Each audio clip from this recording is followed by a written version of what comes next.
ৰাগ অনুৰাগ ধাৰাবাহিকখনৰ আজি নিশা হ'বলগীয়া এপিছডৰ প্ৰম' বৰ্তমান মুকলি হৈছে। আজিৰ প্ৰম'ত বাৰু আমি কি দেখিবলৈ পাইছোঁ আহকচোন আমি অকণমান চাই লওঁ। আজিৰ প্ৰমৰ প্ৰথম ভাগতে আমি দেখিবলৈ পাইছোঁ নয়নাক ৰূপমৰ মাকে কৈ আছিল কষ্টৰীৰ গৰ্ভৰ সন্তানটো হেনো নাথাকিব। তেতিয়া নয়নে আচৰিত হৈ মাত দিছে কি? তাৰপিছত আমি প্ৰম'ত দেখিবলৈ পাইছোঁ দৰ্শনে প্ৰান্তনৰ আগত কৈ আছিল মই কি কোম্পানীৰ মালিক নেকি? মোক কোম্পানীৰ মালিক বনাই দিয়া।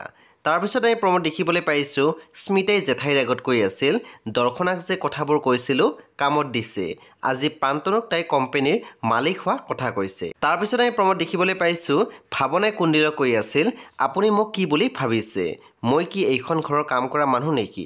আপোনাৰ মা আপুনি শুশ্ৰূষা কৰে, মালিচ কৰে, খুৱাই যি কৰে কৰি থাকক। তেতিয়া আমি দেখিবলৈ পাইছোঁ কুণ্ডিলৰ মাকে কথাখিনি শুনি আছিলে। চ' বন্ধু বান্ধৱীসকল আজি নিশা 9 বজাত ৰং টিভিত আহিবলগীয়া ৰাগ অনুৰাগ ধাৰাবাহিকখন খুব বেছি ইণ্টাৰেষ্টিং হ'বলৈ গৈ আছে। চ' আপোনালোকে চাবলৈ একেবাৰে নাপাহৰিব। পৰৱৰ্তী আপডেটৰ বাবে আপোনালোকে আমাৰ চেনেলটো ছাবস্ক্ৰাইব কৰি কাষত থকা বেল আইকনো টিপি দিবলৈ একেবাৰে নাপাহৰিব।